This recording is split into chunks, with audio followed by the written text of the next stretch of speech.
How do you really show up as a courageous leader? I try to be very honest about my own insecurities. By being able to engage, and that's where you need to have this empathy and curiosity. Acceptance and commitment. If you are committed on your values, values make you also flexible. Being of any added value to someone else. Hi, I'm Daphne from the Business Models Inc. team, and today we are here at the Amsterdam Business Forum. We came together with a lot of leaders from around the globe to explore the topic of courageous leadership. I'm wondering, and I will ask a lot of great leaders today, how would they redefine success and how do they cope with change and transformation?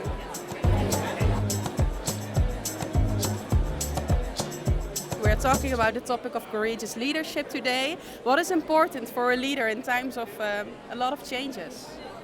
In my belief, I think it's very important to show vulnerability and to really check in with your employees. And I think that's also what we really heard here in the talks today is to proactively ask advice at your employees. Leadership nowadays should be really much catered around empathy and curiosity. And why? Because it needs to be way more about triggering the right responses from consumers. Mm-hmm. If we're talking about the topic of courageous leadership, what is important to be successful in times of change as a leader? Yeah, for me personally, it's connection is very important. That you have to be able to connect. If you can't connect with your co-workers, with the people who work for you, or with your clients, then you have a problem. So how, as a leader, do you show up courageously, specifically in times where you're changing your products, your services, and the things you offer? Yeah. I think there's not really one answer in that, but what I always try to do is to really be in discussion with teams or with people around me. And most of the time I really try to understand for myself the why. So why am I actually doing something, or why do we want to change something in the company? And that really helps in the discussion, and that also helps for people to understand on why there should be change or why we are doing a change. And I just like to experiment with that and have the discussion together with the teams. So I would like to ask you, we're talking about the theme of courageous leadership today. So if we're talking about success for organizations and for leaders, how would you redefine it? How would you redefine success? Well, I think it starts with showing up and being in front of everybody, the person owning their rank. So when it says leader, be the leader, and then you will be able to guide and to lead. So I can imagine in a world that's constantly changing, a lot of transformation and change going on, different customer needs. How do you cope with that as a courageous leader? If you are committed on your values, then you have, on one hand, you have a lot of fire in you, you have motivation, but values make you also flexible.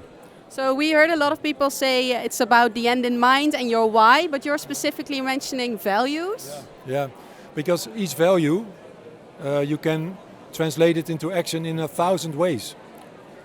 Strategies are fixed, but values are never fixed. All right, so today we're talking about the topic of courageous leadership. We're dealing with a lot of technological changes, a lot of changes in people's needs and desires. So as a leader, a courageous leader, how do we deal with all these transformations and changes? Yeah, what we see in Europe, that there's too much talk about technology and not enough action.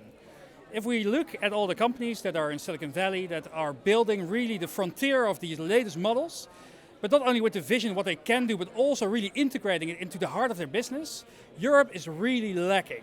So we need to stop talking and start building. How would you redefine success? When are organizations and leaders really successful nowadays? This morning I was actually triggered by Adam Grant, where he showed success by multiplying 50 times sales. And then I thought, Adam Grant, it's not about sales, for me at least. It's more about making impact in the world in different kind of success. So that's people, making people happy, but of course also, let's say, the problems in the world we see. We saw SDG goals, and that connected way more with my heart. And again, that's also why I shifted my job, for example. If we are talking about success and about leadership, how would you redefine success in the future? I think the traditional model was really looking at the material aspect of things, right? Like how much money you get, how much success or fame. But I think the younger generation is getting more aware that the intrinsic stuff matter more. And I was wondering, in times of transformation and change, how do you really show up as a courageous leader? I try to be very honest about my own insecurities. All right, and would you like to share some of them? Well, for example, I do communication, so obviously I'm in front of many people often, internally and externally, and every time I have to go on stage, and I just mention it. So, all right, so that that's a very bold and vulnerable thing to do. Thank you. I actually found one of the speakers of today. I'm standing here next to Joseph Ubelkas. What should be success all about in the future? I can only claim my own definition of success. So I will never say to someone else, look, this is success. But to me, is really knowing yourself. Really knowing yourself. So your thoughts, your emotions, where did it come from? Knowing yourself, and with that, being of any added value to someone else. That to me is everything. So knowing yourself, and by that you can show up in a more authentic way, and that's how you will be successful. That's it. Authenticity is everything, but it takes a lot of courage to show yourself, vulnerability. Yeah. You know, this is who I am. So you're gonna get hurt because people are gonna trample right on top of you. But you know what? It's up to you what you do with it. Very nice. Thank you so much. So much more than